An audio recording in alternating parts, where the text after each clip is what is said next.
Sometimes real life is stranger than fiction. If there's a strange creak in the middle of the night, usually it's just the house settling. That figure you saw lurking in the corner of your room. Just the shadows of the tree branches outside your window. These Reddit stories similarly experience the unexplainable, from possible ghostly encounters, visitations by humongous creatures, psychic phenomena, and eerie disappearances. There is no shortage of disturbing true stories on Reddit, and users who suffer sleep paralysis and visits from beyond the grave readily share their unexplained experiences with the implied hope of stumbling upon explanations for their strange encounters or connecting with others who have also witnessed events that defy rationale. Let's dive in and relax while we drift off into the world of the unknown.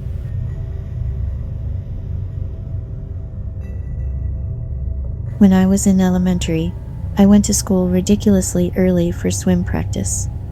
Turns out it was canceled, and I only found out when I got there. That meant that I had the whole school to myself. I waited near the school gate, and soon enough, my homeroom teacher arrived. I greeted her, saying, "Hi, Miss Grace." Here's where it gets weird.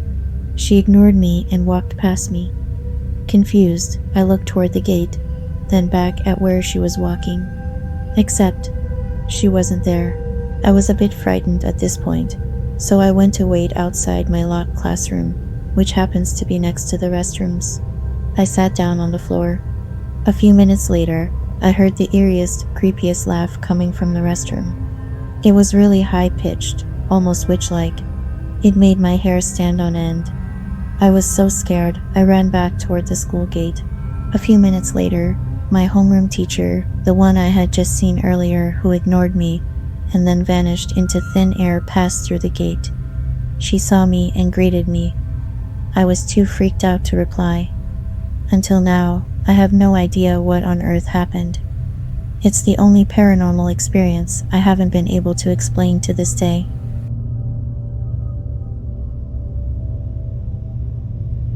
When I was 19, I was walking home from the library, and a cop pulled up to the curb, asking to see my identification. I wasn't sure what was going on, but I showed it to him. After a moment of verifying that I was who I claimed I was, he apologized and handed me a printout of a missing teen, a couple of years younger than me. She could have been my identical twin. I told him that I didn't blame him for thinking I was her. I don't remember her name. I was too shaken up by the picture. But I still wonder what she's doing, and if she's okay.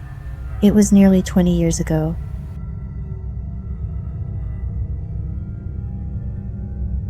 This may sound crazy, but here goes. In college, my then boyfriend and I lived in an old house near campus. The house always kind of gave off a little bit of a creepy vibe, but nothing ominous. After living there for about a year, I started seeing things out of the corner of my eye. Things I couldn't explain, but would convince myself weren't there. One day, I was walking through the living room, and I saw a youngish guy with long hair, wearing jeans and a bandana, sitting on my couch. When I looked again, he was gone. Shortly thereafter, the boyfriend's things started getting messed up. He'd left a stack of magazines on the bed while he went to shower. When he came back, they were spread out across the bed. Not like the stack had just fallen over, but arranged in a grid. Another time in the shower, the water turned suddenly cold. He reached down to turn the hot water up, only to find that the hot water was completely off. He started to feel creeped out, but I never got a bad feeling despite the things I'd seen. I joked that we had a ghost, the bandana hippie guy I saw on the couch, and he had a crush on me. One night, my boyfriend and I were cooking dinner together. He came up behind me at the stove and started kissing my neck. I joked, "Be careful, Jed, that's what we'd started referring to the ghost, as isn't gonna like you doing that." He laughs and just says out loud, "Sorry, Jed, you can't have her. She's mine." No sooner had the words gotten out of his mouth, there was a huge crash in the next room. We go into the living room to inspect and find that the glass door to our entertainment center is completely shattered. Pieces of glass were flung all over the room like the glass had been hit with something hard. After that, no more weird things happened. No more creepy feelings. No more odd occurrences.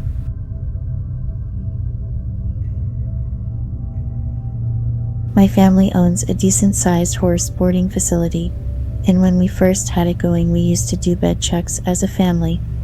Bed check is just making sure all the lights and fans were off, as well as looking at the horses for injuries, and if they had blankets during the winter. Well, we had just got back from eating out, and it was a moonless night during fall. As we stepped out of the truck, this large light gray mass stood up and took off loping towards our pastures. It was about the size of a single cab pickup truck. It made no noises other than it hitting the ground as it ran. The only other proof that it was real to us was the horses that turned out that night screamed and stampeded across the pasture it had jumped into. We did a double count of all the horses that night, and not a single one was missing. I still have yet to see it again, and I hope I never do, or at least there is some explanation for it.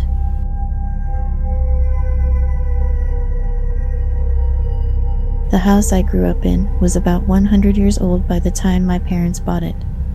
I lived there until I was 16. For as long as I can remember, I saw what I described as a girl that was pink and see-through.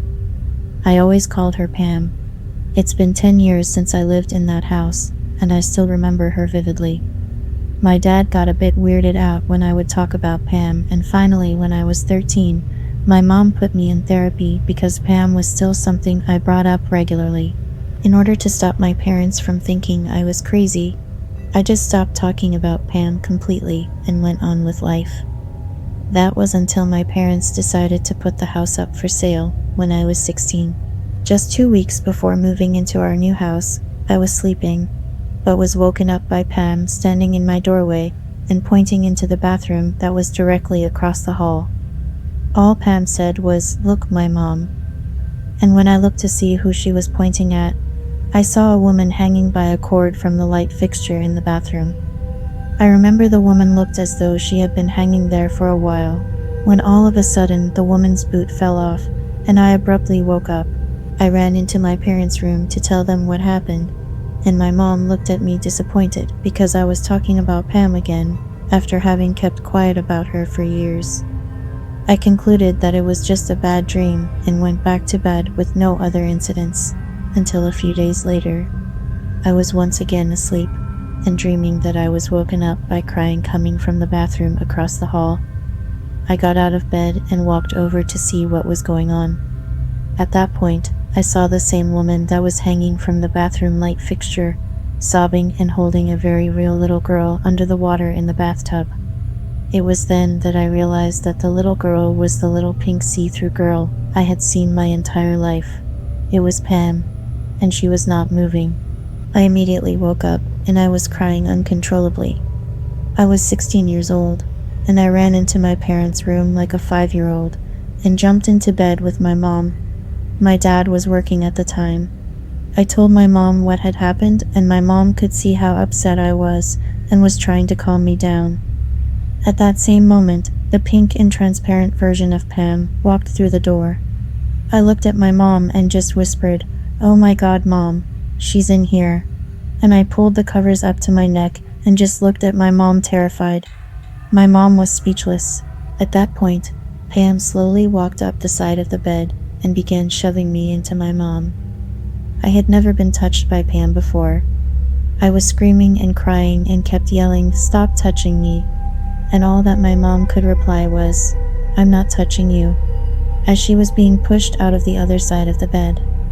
After what seemed like forever, Pam stopped and slowly walked out of the room. I cried myself to sleep, and my mom stayed awake to see what else would happen. I never spent another night in that house. But 2 weeks after we moved out completely, the house caught fire. The entire backside as well as the entire garage burned. The official cause was spontaneous combustion. The house that my family lived in for 25 years has since been bought and sold 8 times within 10 years. No one wants to stay in that house, and I really think that Pam is the reason why.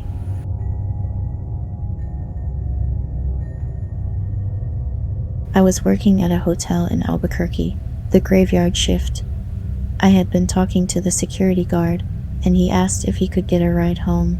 So instead of waiting for 30 minutes for my shift to end, I just left and left a note for my boss that said I left early because my brother was stranded outside of town and needed me to get him. I dropped off the security guard at his place, then went home to sleep. A couple of hours of sleep, and I woke up to my phone ringing. It was my brother. He told me he was stranded outside of town, and he needed me to go get him. I told my brother the lie I told my boss, and how much of a coincidence his calling me was. He says that's not weird. He will show me what's weird when I get there. I got there and asked him what was weird. He put his phone up to my ear and played a message that he got when he woke up that morning. It's a voice that kinda sounded computerized, but mostly just creepy sounding. It said, "You're stuck." Freaked us both out.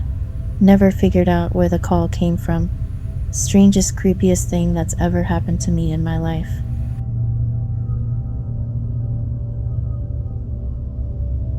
A week ago tomorrow, October 20th, I came home from class at around 11:30 and no one else was home. I hung out at home for a bit, and at 2:30 I was overcome with sleepiness. Being the bum that I am, I laid down in my bed and set a timer on my phone for a 20-minute nap. I fell asleep quickly, and after around 5 minutes, I was woken up by my bedroom door opening and had a split second of panic before my dog jumped up onto my bed and lay down next to me. I fell back asleep. After another 5 minutes of sleep, I instantly jolted awake because I was certain there was someone standing next to my bed, behind me. I assumed it was my mother, who would likely be pissed that I was sleeping in the middle of the day. I woke up and turned around in one movement, and there was no one there. Weird. I checked my phone and had another 8 minutes of sleep left. I went back to sleep only to be woken by my phone ringing. It was my mother. She said that my great aunt, who had been in the hospital after a stroke-like event for a week, had died around 1 o'clock. My mom then said she knew my aunt was going to die today because she had seen a wraith, a sort of ghost, usually warning of someone dying that morning. My mom is Scottish and very superstitious, but I don't believe in any of that. She said that when she woke up that morning to take my brother to school, she went in my room to see if I was still asleep, and she saw a wraith standing next to my bed.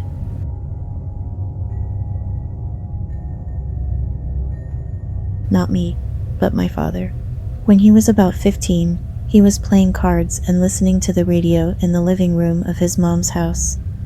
There's a knock on the door, and he opens it to see his grandfather stumbled over the porch railing, clearly drunk. This is common. Grandpa would get drunk and stumble over, looking for something to eat. "Mom, your dad's here." He went back to playing cards. His mom finishes washing dishes and is wiping her hands on a towel as she looks both ways on her porch. "Who did you say was here?" "Your dad." "There's no one outside. Are you sure?" "Yes, he was there a minute ago. He must have left." She shuts the door and goes back to the kitchen. About a minute later, she gets a call telling her her phone number was found in the wallet of a body found near the train tracks in Kentucky. They describe the man and what he was carrying, and she gasps and asks again, "Who did you say was here?" His body was found a state over. He had suffered alcohol poisoning and severe dehydration. My dad always says, "I don't believe in ghosts, but I believe in something."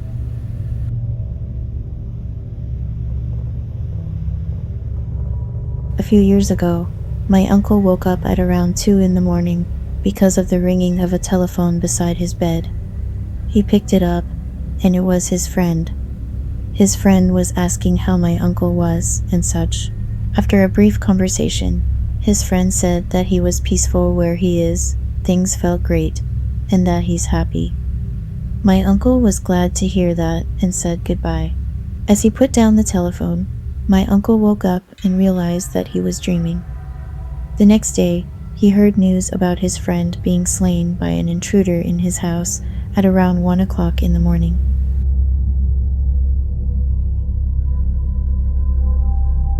was sleeping over at a friend's small apartment. Mid-80s, on the floor in a sleeping bag, between his bed and his little sister's bed.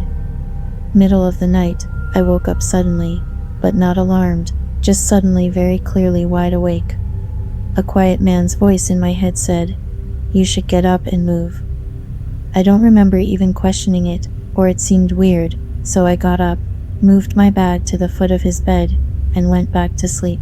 Sometime later, early morning, there is this huge crash, and we all sit up, alarmed. His cat had jumped up and somehow taken down a shelf holding this gigantic wooden 70s style stereo set. The kind with boxy wooden speakers, a turntable, cassette, and 8-track players, etc. Probably 60 to 80 pounds of gear total. It fell maybe 4 feet and landed right where my head would have been. My friend yelled my name and rolled over, didn't see me down there, and looked around panicky-like, and of course, I was down by his feet. We just stared for a second and soaked in the implications.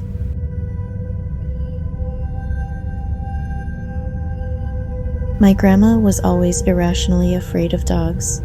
She liked them, but they made her nervous because they were too messy and loud and unpredictable. She would always tell us not to leave the door open on nice days. Close that door, a big, black dog might walk in. She had this fear that one day she'd turn around and there'd be a big, black Labrador slobbering on her floors. We always laughed at her oddly specific fear, and we knew everyone who lived nearby and their dogs. The biggest, blackest dog within 1 mile of her house was a Yorkie, so her fear was unfounded. Anyway, years later, my grandma passed. My dad and I had the sad task of clearing out her house. Things were a bit stuffy, so we left the door open to the yard and got to work. After a while, we both hear a strange noise and look up. It sounded like panting. We turned around, and I kid you not, there was a big, black Labrador sitting in the middle of the kitchen, just gazing up at us happily, drooling on Grandma's linoleum, just like she always said would happen. We lost it. Uncontrollable laughter, crying just a little. Gave the dog scratches and escorted him back outside. My dad shut the door, looked upwards, and said, "Sorry, Ma, you were right. She just had to be proven right one last time."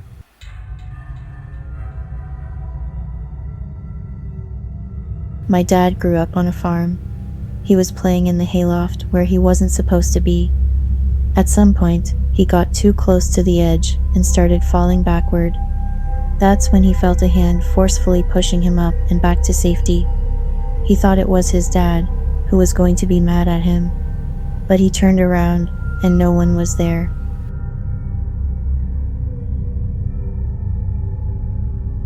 A few years ago, the day before my birthday, I had a really weird dream. I was in what seemed to be a kitchen with my mother, but with contours I couldn't really discern. I walked up to her and asked, "So, how did he pass?" She replied, "He woke up dead."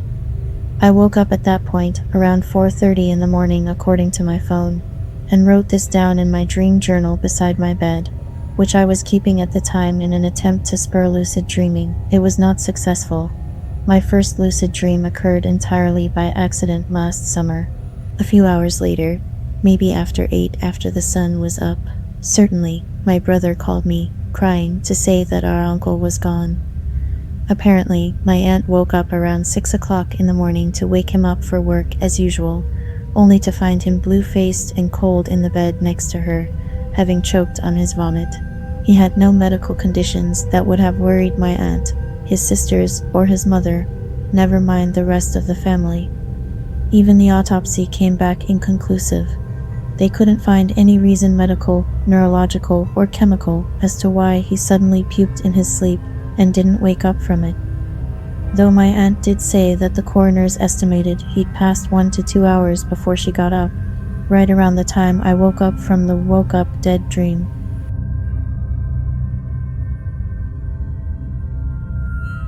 I was about 12 or 13. I lived on 5+ acres of land that was literally wide open as far as the eye could see, even outside of the property. No trees, no buildings, nothing. It was summer, and I was outside mowing grass and my father was working in the garden when, out of nowhere, a passenger jet, I have no idea what kind, perhaps a 747, came over the property so low I could see the windows clearly and hear the immense roar of the engine.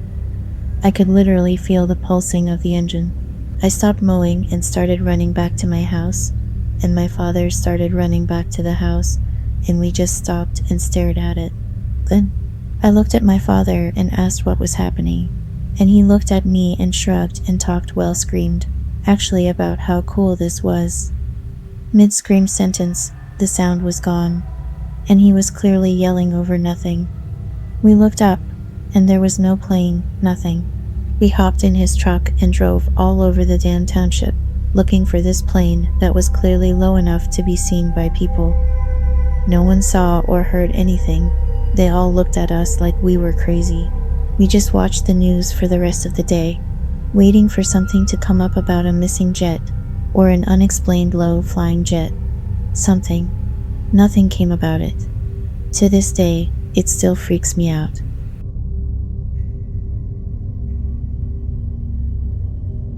On August 16th, 2008, my friend Kelsey passed in a horrible river rafting accident. Prior to her leaving on her rafting trip, she and I had bought tickets to the upcoming Radiohead concert on August 19th in Vancouver. She and I shared our love for Radiohead, and a few friends of ours were going to attend with us. Just before she left to go to her rafting trip, she and I were talking. Hey, what song would you want Radiohead to play that you know they won't play? Her answer was Just, which is a song from the mid-1990s that wasn't in their setlist anymore. I also asked her, what makes you like Radiohead so much? And she said, Radiohead is music for a rainy day. On August 19th, 3 days after her passing, we still attended the concert because we felt it was something that she would have wanted us to do. We were all in the grips of grief, and I didn't really have the spirit to go. But I went anyway. We never gave her ticket to anyone, and we had the ticket torn at the gate because she was coming with us. It was a dry summer day, and 3/4 of the way through an absolutely awesome show, Tom York looked up at the sky and said, looks like we might get some of that famous Vancouver rain. Let's play something for a rainy day. Haven't played this in a while, so bear with us. Or something close to that effect. On comes Just, a song they hadn't played in forever. It then proceeded to downpour for the next several hours. More rain than I've ever seen in August in Vancouver.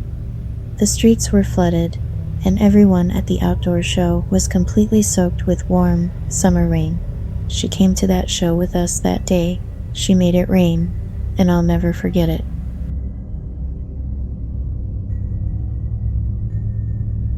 My childhood home was massively haunted. A lot of the haunting happened during the day, but here's the one that panicked me the most. I was alone watching my brother. I was around 18, he was 2 or 3. He barely talked yet. We were in his playroom, a really brightly lit area downstairs, playing with blocks or something when he suddenly goes from giggling and running around to just frozen, staring at the entryway into the room. I ask him what's up, and he just points to our staircase and says, Ike noise. He'd been pointing and saying that he was freaking out randomly for a while now, and I figured it was going to be another time showing him nothing is there. But I finally took a good look at the stairs, and there's something there. Our staircase was mostly surrounded by walls, so I hadn't noticed at first due to the shadow, but I could see, crouched on the step just below where the wall cut off, this pitch black shape of a person. It was literally a slightly fuzzy silhouette of a person made of just pure black, clearly looking at us between the hand railing. It took a step further down toward us, still crouched holding the rails, before my brain processed that I was actually seeing it. I screamed because what other response are you really gonna have to that? Grabbed my brother and left the house. We ended up sitting in the backyard playing with my sister's dog, while I called my mom and waited for her to get home. Sightings of that thing only got worse before we moved out. When my brother was a bit older, He was able to explain he called it icky noise because whenever it showed up, he could hear this really gross, scary, gurgling whispering. I never heard it make noise, but I definitely saw it several times, and it got rid of my idea that daytime was automatically safe real fast.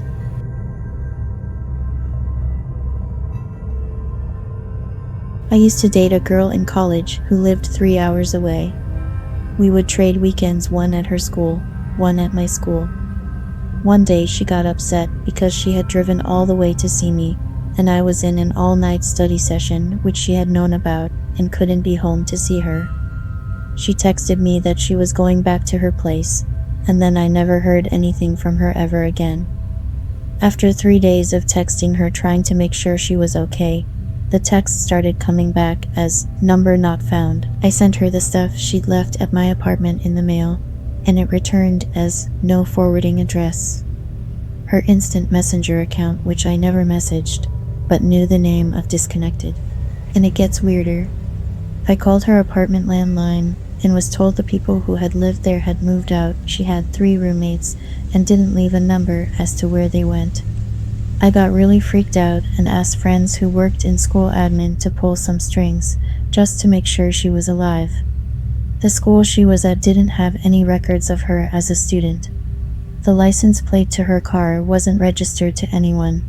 None of our mutual friends ever saw her again. I called the police, but there were no car accidents involving anyone who fit her description in the stretch of road between our 2 schools that night or in the 2 weeks after.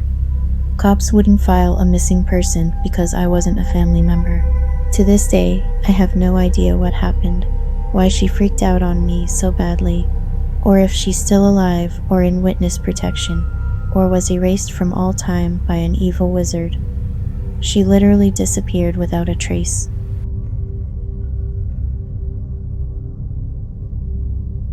I live in a condominium, and we own 2 apartments on the 7th and 8th floor. The only way to move in between them is to step out of the apartment, take the elevator or the staircase, and enter the other one. One night, we ran out of ice cream upstairs, and my mom told me to go get some from the downstairs freezer, so I took the keys to the 7th floor's apartment, and since it was dinner time, no one was there. I walked into the pitch dark and realized that someone was sitting on the sofa, so I flipped the switch to see my dad just sitting there. It was kinda weird, but I just went to get the ice cream and asked if he had a key to lock up. No answer. I shrugged and thought, well, if he came in and locked the door behind him, he must have one. Went back upstairs and my dad was sitting there eating dinner. I freaked out and asked how the heck did he get up here so fast, and everyone told me that he's been here all this time. Told them it wasn't possible because I just saw him downstairs, but no one believed me. Now I never go down there alone. Edit. To clear up some stuff, each of our apartment doors are fitted with 3 types of locks. There's a gate which has its own keyhole and lock. We put another lock in it, so you have to unlock this gate twice. Then there's the door and its own lock, so you need 3 keys just to enter our house if no one is inside.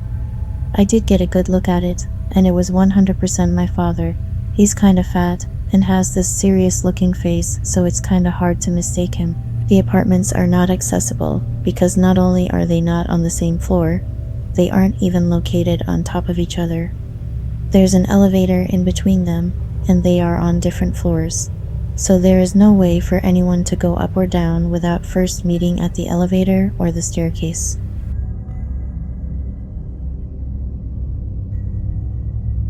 I used to work doing maintenance at historic properties. There was a historic house museum I worked at when it wasn't open to the public. It was part of a whole landmark site. There was a visitors center with offices, and then the house was about half a mile up a dirt road in a wooded area. Sometimes I worked with a crew, but there were a lot of times I was there alone. One winter day, when it was really cloudy and dark, I was working alone to get ready to replace some electrical work on the exterior of the house. I went inside and turned off the circuit to the whole property, and I tested it. It was off. I locked the doors and went outside to work. After about an hour, I got down from my ladder and started walking around the house, and then one of the lights inside the house turned on. I started to freak out, but thought that maybe someone was playing a joke on me. I called the visitors center on my walkie-talkie and confirmed that the only other person who was working that day was still there and hadn't left, and that all the keys to the house were present and accounted for. That's when I freaked out and ran the half-mile up to the office.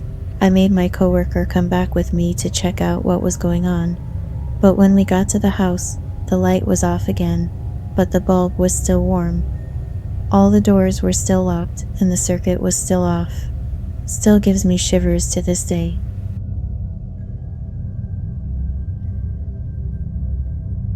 When I was in university, I lived by myself. It was a nice little studio unit behind a house in a fairly decent area. I would honestly think nothing of walking places at night. There was a 24-hour McDonald's and a 7-Eleven that I would walk to, often between 12 to 3 o'clock in the morning since I was a massive night owl.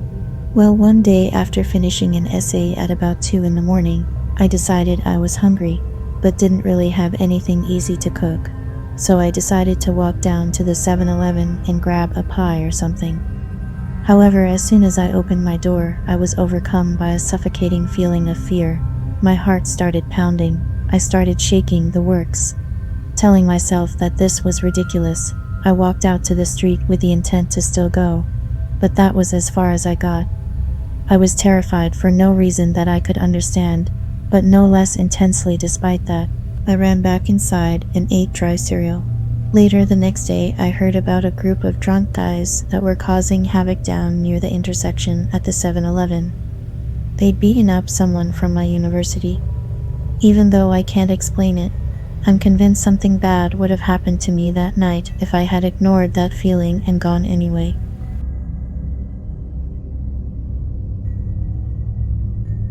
So much weird stuff has happened to my family over the years, particularly with my mom. Here are a couple fan favorites. 1. My parents had been married for maybe a month. They were in bed sound asleep when all of a sudden, my mom jumps up and wakes up my dad. Jimmy, there's blood everywhere. We have to help them. Please." My dad tried his best to calm her down and figure out what she was talking about. My mom had explained that she saw a car with a German license plate on the side of the road, that there had been an accident and they needed help. My dad tried to console her, to explain that it was all just a bad dream, but she wasn't having it. So to appease her, they got in the car and drove to the spot my mom thought the accident was. And sure enough, at the exact spot my mom said, there was a car on the side of the road with German plates and emergency flashers on. Upon closer investigation, there was nobody in the car. If they needed help, help had already come. 2. My parents had just had their first child, my oldest sister, Kathy. They had been living in Italy at the time. My dad was in the Air Force and had brought her back to the US to introduce her to the grandparents. So their first night there, my mom was asleep in the front bedroom, jet-lagged. My dad had gone out to hang out with his brothers, and in the middle of the night, this woman walks into my mom's room, waking her up. She sits down on the bed and says, "It's okay, I just wanted to welcome you to the family." My mom was scared, obviously, but figured this was some relative or family friend or something that came over. The woman walks over to the bassinet where my baby sister was sleeping. "Is this your daughter?" My mom nodded. "She's beautiful. It's lovely to meet you both." And then she leaves. My mom wakes up the next day and is having breakfast with my grandmother when she brings it up. Who was the woman that came over last night? My grandmother had no idea what she was talking about. My mom told her the whole story and my grandmother asked what she looked like. My mom said, she was tall, had long white hair, and was wearing a blue dress. My grandmother's face went as white as a sheet. She rummaged through some old pictures and pulled one out. "Is this her?" she asked my mom, who nodded in return. "That's my mother. She's been dead for 20 years, and we buried her in a blue dress."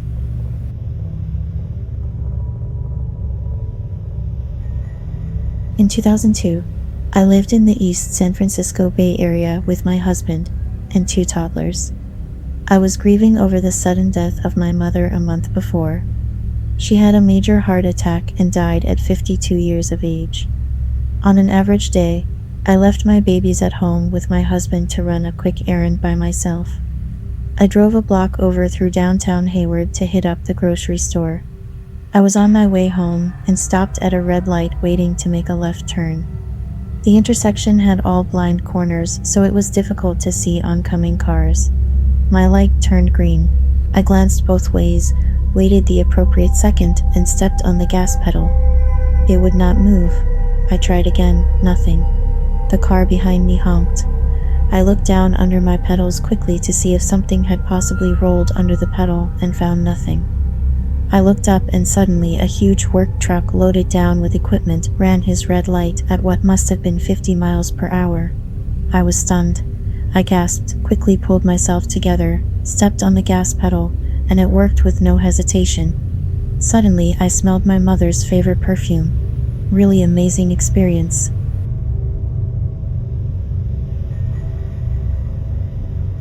In 1975, I was flying an Army helicopter doing night training in blackout conditions near Fort Hood, Texas. I was flying down a draw with a small seasonal creek in it, which was the new paradigm, designed to mask the aircraft from Russian radar. I was at the controls, my co-pilot on the map. We were low and slow, treetop to treetop. Suddenly, I had the compelling sure knowledge that I must do an emergency climb, which I did, climbing almost vertically. As I pulled the guts out of the aircraft, and with my nose pointed up to the stars in my chin bubble, I observed the leaves of a cottonwood tree being pressed aside by the plexiglass of my chin bubble. After a couple of seconds, and now a few hundred feet above the canopy, my co-pilot and I stared at each other with wide eyes and the knowledge we barely avoided death. "How did you see that tree?" he asked me. I never did tell him that I didn't, because I have never known how to explain it. I went on to fly helicopters for 37 years, accident-free, and I still can't explain what happened that night.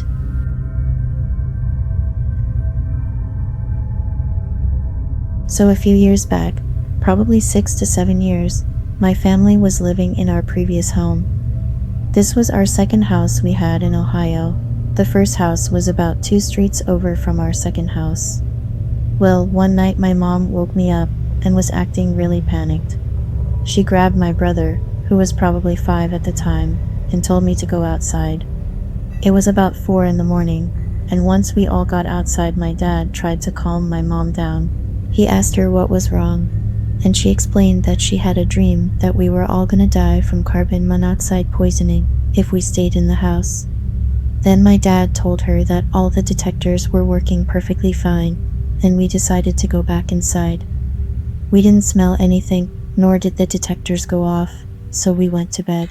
The next day my mom was watching the morning news before we went to school. The first story for the day was that a local family was rushed out of their home because of a carbon monoxide leak in their home, which could have been just coincidence, but then the news station showed the house. It was our old house that we just moved out of.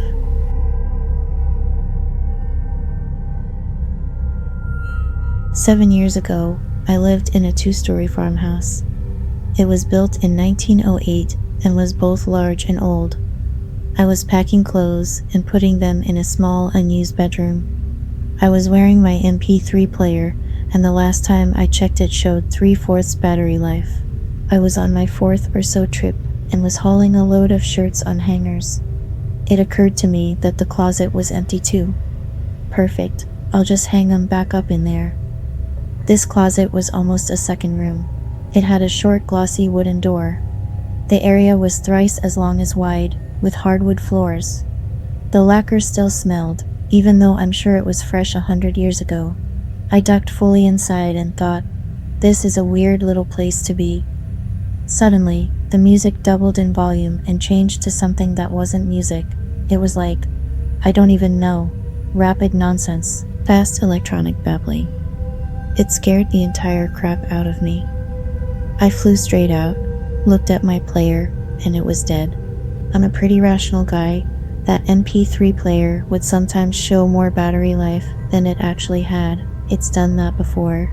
And maybe the sounds were some sort of malfunction before shutting down.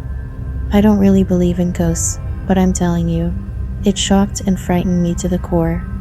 My skin felt electric for an hour after. I never felt comfortable in that room again.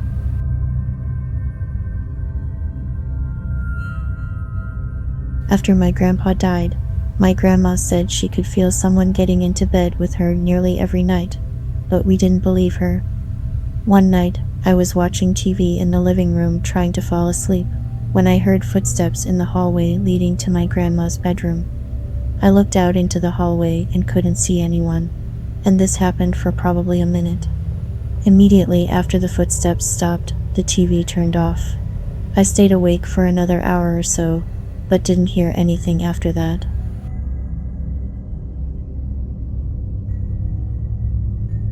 Hunter, mountaineer here. It was a chilly December morning. I hiked in pre-dawn, taking about an hour and a half to go 3 miles off the beaten trails. Got to my nest about half an hour before sunrise and started to settle in. The wind kicked up and a fog rolled in that was thicker than milk. Within a few minutes, my visibility was 5 feet. I'm sitting tight, huddled up against the freezing wind when I start to hear twigs snapping close to me.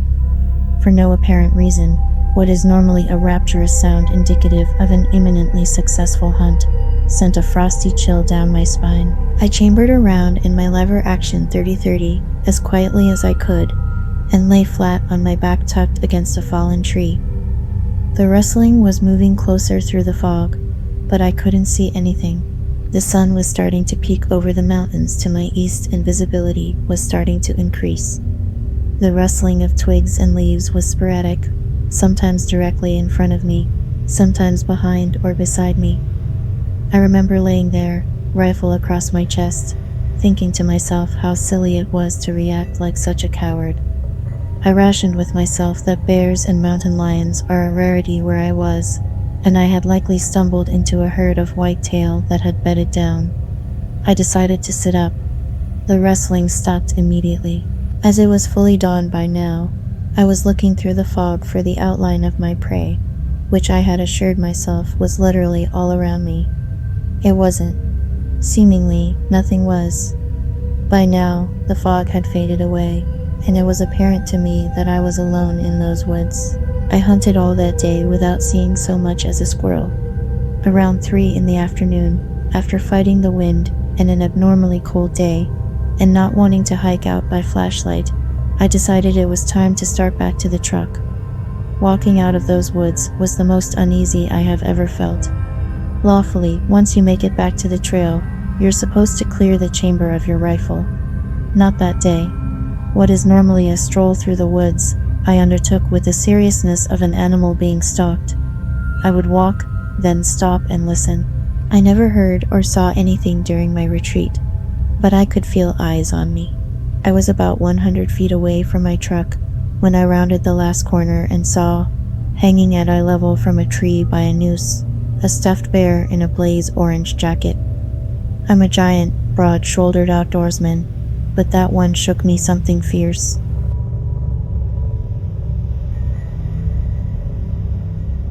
I was once sitting on the couch with my boyfriend and heard the words, "I love you." And then my boyfriend goes, "I love you too." I was so utterly confused, I wasn't the one who said, "I love you." My mouth was shut. I remember hearing and feeling the vibrations of words and sound being produced, but I wasn't the one who did it, and he wasn't either. It sounded like a feminine voice.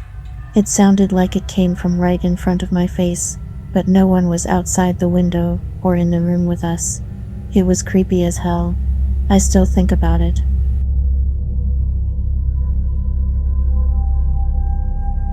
My ex-wife and I bought an older house, 1930s.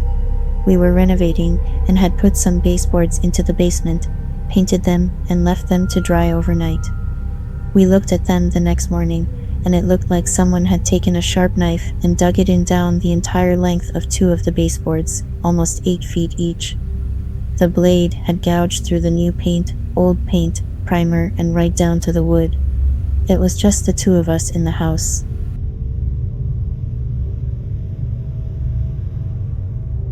When I was little, I would go over to my grandparents' house frequently with my sister and cousins.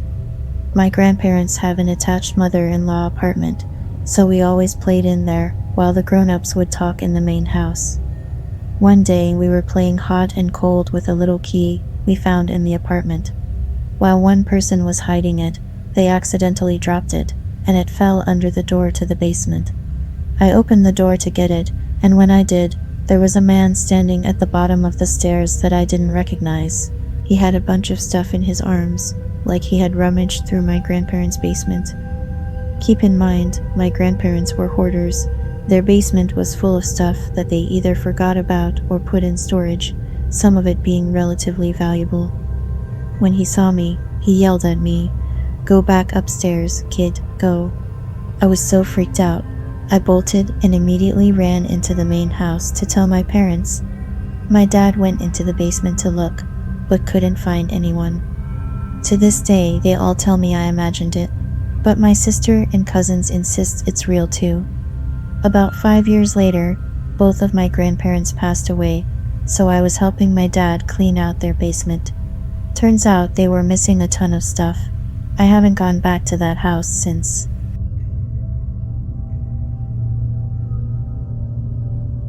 Taking an afternoon nap after a short morning shift at work.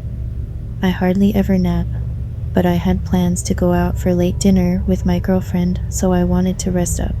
I laid down on the couch. It was absolutely silent in my apartment. My ears started ringing louder and louder, nearly giving me a headache. It was keeping me from falling asleep, so I sat up and looked for the TV remote for some background noise. Got the remote, aimed it at the TV. Sitting on the floor in front of the TV, with his back to me, is my brother Lee. Startled, I jumped up and said, "Hey, when'd you sneak in?" He doesn't move. I get a very strange feeling, goosebumps over my entire body, chills. I feel like I'm going to throw up instantly. Without moving at all, I hear him say, "Everything is cool, man. Don't worry about me, I'll be fine." I'm confused as hell right now, and for some reason, I'm going to vomit my guts up. I ran to the bathroom to puke. Dry heave for about 30 seconds. Go back out, and Lee is gone. I start yelling, "Hey, where'd you go?" No sign of him. I called him. No answer. Text him. Waiting for a response. I lay back down, but no way I'm sleeping. I feel 100% better suddenly. I decided to go clean my car out so my girlfriend doesn't have to sit on McDonald's bags. Phone buzzes. It's my mom. Lee was in a bad car accident a few hours ago. He's at the hospital now. He passes in the emergency room.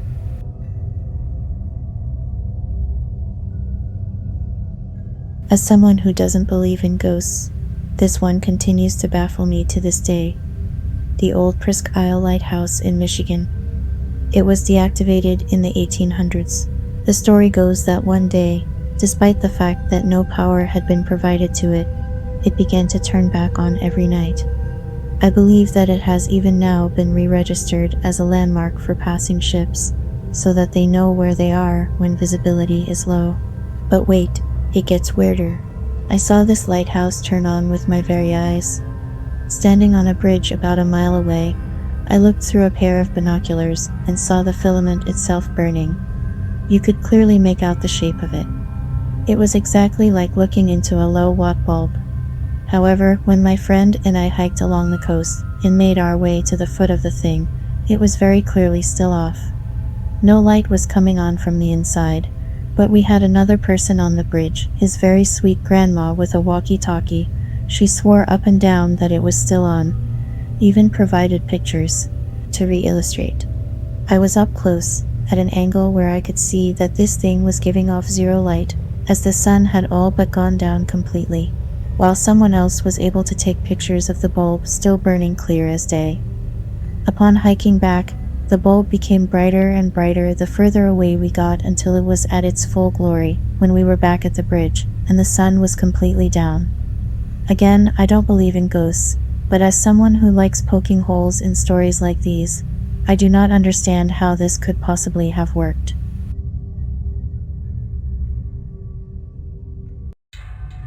Middle of the day, I just got home from high school and was drinking a nice glass of juice while standing looking out the window. All of a sudden, I hear clicking, so I turn around.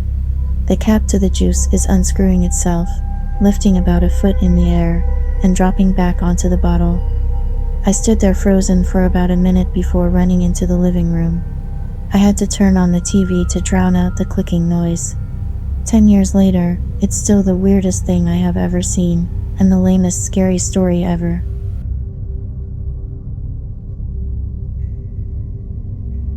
In high school, I went over to my girlfriend's house to hang out.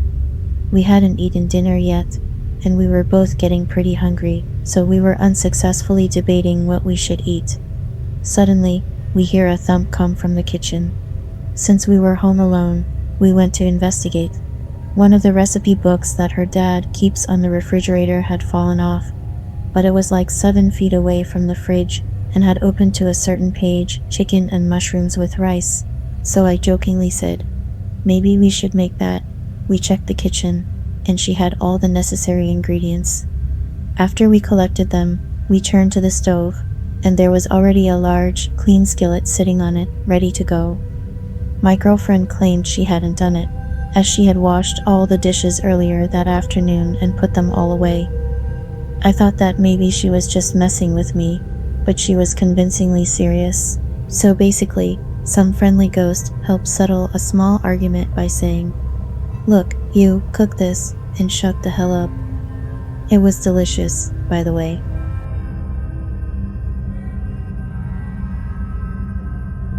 When I was about 13, I think, my 2 buddies and I were hanging out when we decided to take a walk in the trails through the woods near my house.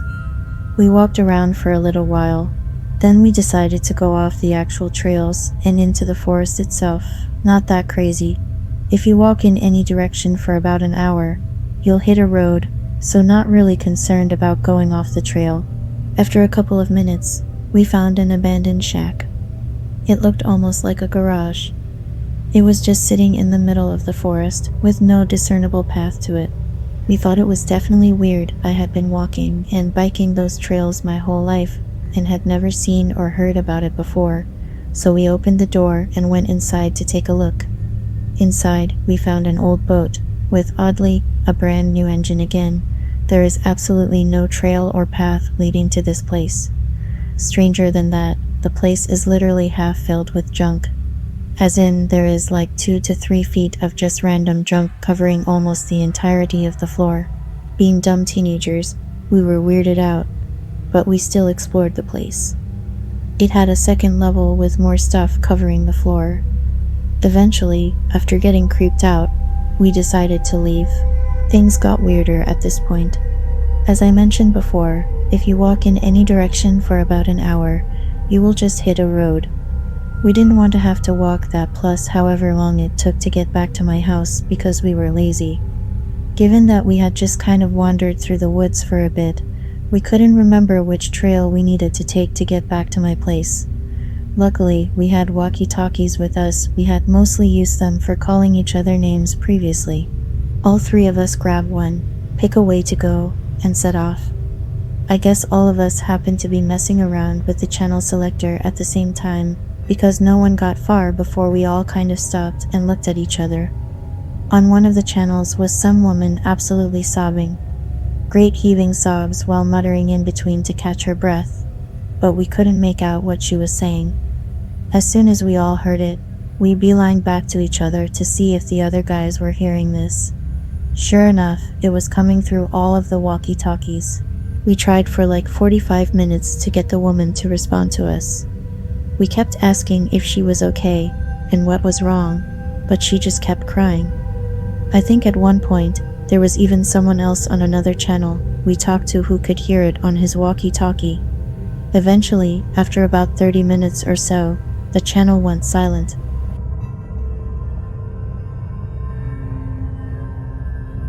I had just moved into an old house in rural Pennsylvania, and it was the definition of creepy. Large, old house with a weird floor plan. I had a couple of experiences in that house at night, such as footsteps and touching, but the most memorable daytime event was startling. The layout of the house had 3 rooms in a row. 2 rooms connected by a 3rd room that had a door at each end. I was sitting on the couch in the middle room when I heard a large bang in the room to my left, followed by a large bang on the connecting door, then the window opposite me, then the other connecting door, then finally in the room to my left. As if a spooky ghost had run through my house pounding on stuff, which prompted me to yell out, "Quit banging on stuff." If it was a ghost, it listened. No more bangs after that.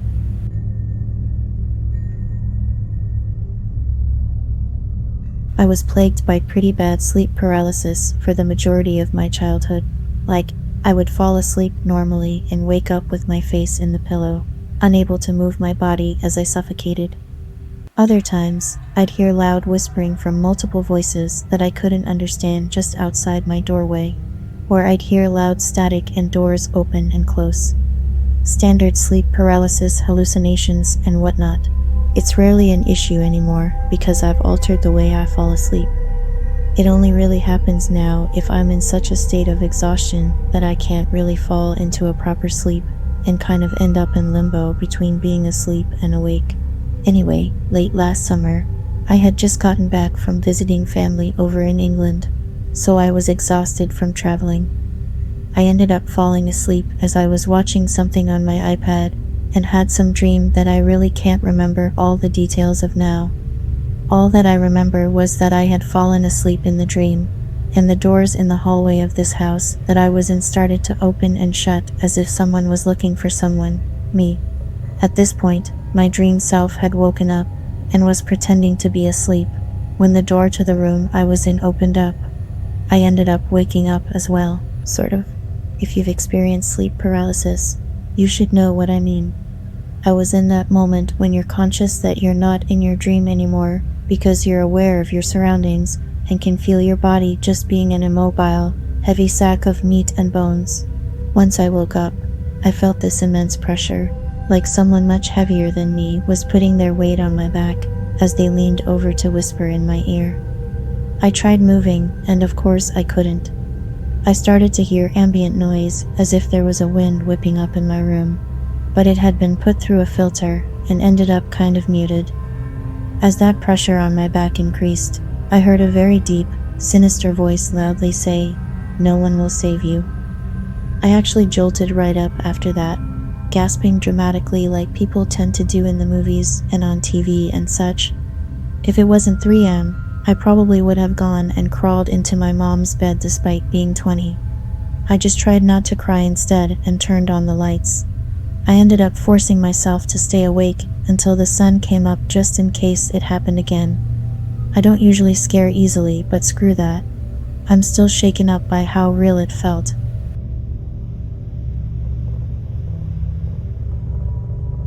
Whenever I tell the story, it's phrased as the time I met a CIA agent. I used to work retail and had been opening that morning. This was at around 7 a.m., so not many people were out and about. I opened the doors at 7:30. 7:35, a man comes in. He looks frantic. His clothes don't look very well kept. I sort of assumed he was homeless. This set me a bit on edge, and I honestly thought I was about to get robbed. He comes up to the counter, looks around, and then asks where the bathroom is. At this point, I just assumed that he wanted to shoot up or something. Whatever. Not the first, not the last, and I make it a general rule not to piss off junkies before 10 a.m. So I point him towards the bathroom and go about my day. He heads in there.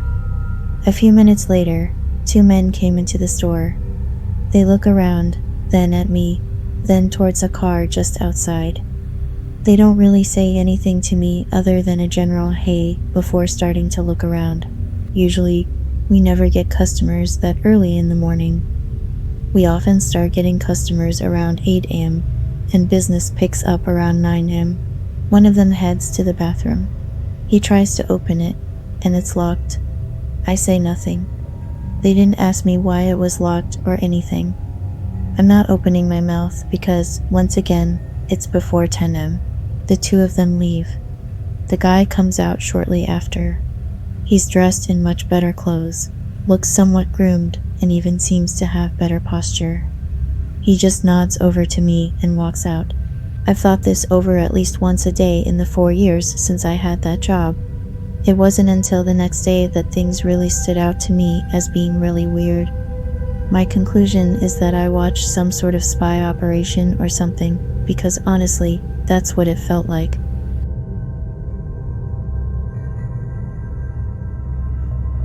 I worked as a haunted tavern tour guide in Nashville, and there was one tour group that caught me off guard. A woman in the group pulled me aside at the second stop and said she was a medium. She was super uncomfortable being there. Her in-laws had purchased the tour tickets for her and her family as a gift, thinking she'd have fun, and she said she needed to tell me some of the stuff she had seen so far. At that stop, we were in the basement of one of the riverfront bars, where slaves used to be chained to the walls before being shipped downriver in the mid-1800s. She told me she saw a man chained to the wall, crying and begging an unseen person to spare the life of his little boy. It gave me goosebumps, but I couldn't tell if she was messing with me. At the final bar stop, I took my group upstairs to what used to be an apartment.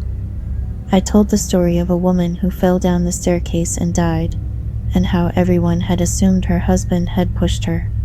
He is still frequently seen standing at the top of the stairs by staff. The medium came up to me again at the end of the tour and told me that he didn't push her. He still stands there because he feels so guilty that he wasn't there to help her. She also told me that the original staircase was moved to its current location during a renovation.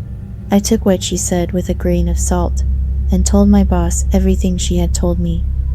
He confirmed that the staircase had actually been moved many years ago, just like she said, but there was no way she could have known. I believed her after that, and never looked at that tour the same way again.